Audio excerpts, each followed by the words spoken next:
Bonjour, j'espère que vous allez bien. On se retrouve pour une autre vidéo de fin d'année 2024. Et donc, dans cette vidéo, on va parler de mes plus belles découvertes livresques. Ce que je veux dire par découverte livresque, c'est tous les nouvelles lectures qui sont soit des coups de cœur ou que j'ai l'intention de continuer parce que je veux savoir la suite ou que j'ai bien aimé. Donc, ce qui m'a marqué cette année est une série qui m'a beaucoup surprise et que je ne m'attendais pas à apprécier autant, c'est Les Filles du Phénix. Donc, j'ai lu le tome 1 et le tome 2 cette année. Le tome 1, j'ai eu beaucoup de difficultés à rentrer dedans, mais il m'a fallu une après-midi complète pour lire intensément non-stop pour découvrir que vraiment l'univers était incroyable et que ça allait plus loin que ce que je pensais et que j'avais juste besoin de prendre le temps d'apprécier ma lecture et non pas juste de lire pour lire. Quand j'ai lu le tome 2, beaucoup plus aimé que mon tome 1, pour l'instant c'est mon tome préféré. C'est quand même prévisible, mais je trouve vraiment que l'univers est super bien créé, est super bien imaginé. Et c'est pour ça que c'est une de mes belles découvertes de l'année. Vraiment, je m'attendais pas à autant apprécier. C'est une petite série, trilogie de fantasy que j'aime bien. Donc il me reste le tome 3 à lire. J'ai vraiment quand même hâte de finir de ma saga. Une autre découverte que j'ai faite cette année, c'est Lait et miel de Rue Picard, qui est un recueil de poésie. Ce n'est pas une histoire, c'est un recueil de poèmes. C'est une très belle découverte. De un, ça m'a fait découvrir la poésie et donc les recueils de poèmes. Et en plus, il y en a beaucoup que j'ai mis un post-it dessus sur la page pour pouvoir aller revoir quand j'en ai besoin ou quand je le désire ou juste pour montrer à des amis ou à ma famille ce qui m'a touché le plus dans ce livre. Et vraiment, je pense que c'est un livre que beaucoup de femmes devraient lire et sûrement même tout le monde. C'est fait pour tout le monde, ça concerne tout le monde. De découvrir comment les mots peuvent être tournés en des phrases si touchantes, si percutantes, qui peuvent donner tant d'émotions différentes. C'est pourquoi j'ai aimé Les Miels et c'est ce qui fait que c'est une très belle découverte pour mon année 2024.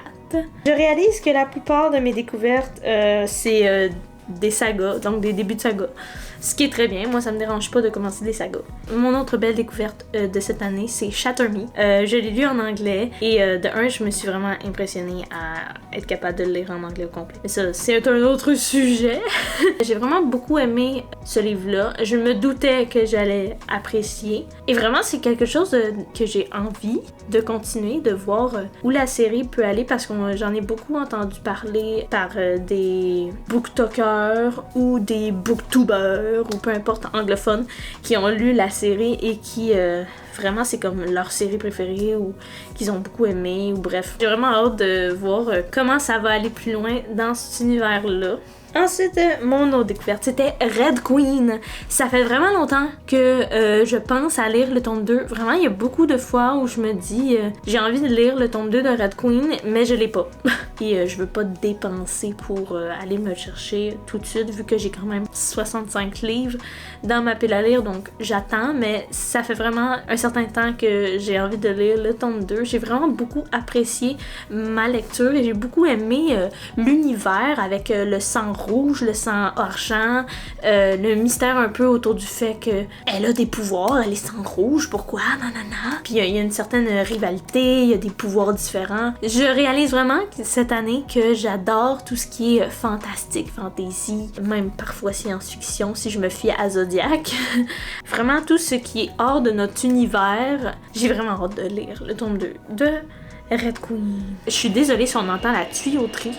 Ensuite, la sélection, j'ai beaucoup aimé. C'est vraiment une lecture parfaite pour les débutants. Et je pense vraiment que une personne qui a envie de découvrir un peu un autre système que ce qu'on a présentement, politique ou quoi que ce soit avec une monarchie ou quoi que ce soit, je trouve vraiment que la sélection, c'est un livre parfait pour pouvoir comme découvrir c'est quoi une dystopie, donc pour les débutants et en plus, il y a de la romance dedans. Donc si les gens, les personnes aiment la romance, c'est comme un plus. Et je sais, j'ai juste mis 16 sur 20.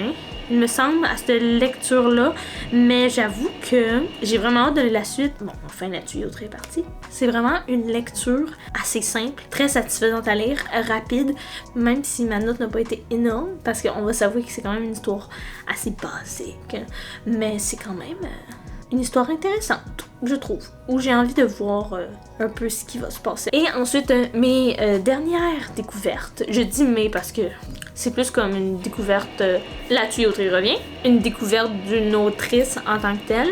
Les 2 romans de Colleen Hoover que j'ai lus cette année, donc Cœurs et âmes et, j'ai oublié l'autre nom, November 9, ces 2 romans-là, ça a vraiment été une découverte de l'autrice, mais aussi peut-être du genre de romance que je trouve divertissant. J'ai toujours pensé que j'étais la personne qui aimait lire la romance, de la romance, parce que j'ai longtemps été celle qui rêve d'une romance de telle manière et nanana.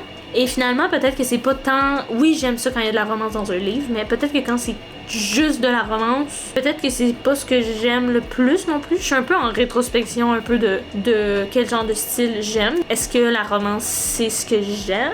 Ou est-ce que c'est ce que j'aime moins? Est-ce que je trouve ça plate? Colleen Hoover, les 2 romans que j'ai lus d'elle, November 9 et Cœurs et âmes, c'est vraiment comme 2 romans que j'ai trouvé très divertissants. Je pouvais pas m'empêcher de le lire parce que je trouvais ça vraiment... intéressant à lire.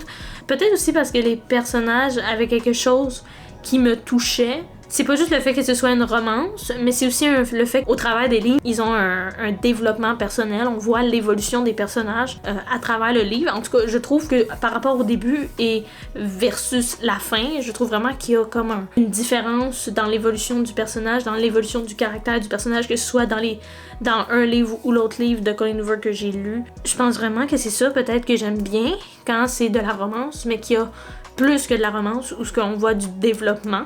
Je sais pas d'où je voulais en venir avec ça, mais en tout cas, découverte d'autrice, Colleen Hoover. Je pense vraiment que l'année prochaine, j'aimerais ça essayer de lire au moins un autre livre de Colleen Hoover, parce que j'en ai juste 2 autres livres d'elle, donc peut-être après que ce serait de voir d'en acheter d'autres, de m'en procurer d'autres. Mais comme je disais, j'aimerais ça bâtir ma pile à lire. Mais c'est comme un but ultime de chaque lecteur qui ont une énorme pile à lire. Là. Elle est pas énorme la mienne, sachant qu'il y en a qui ont comme 1000 livres dans une pile à lire, puis moi j'en ai juste 65, mais quand même, c'est quand même beaucoup 65 livres à lire. Donc, j'ai fait le tour de tout ce que j'avais à dire pour mes découvertes de 2024.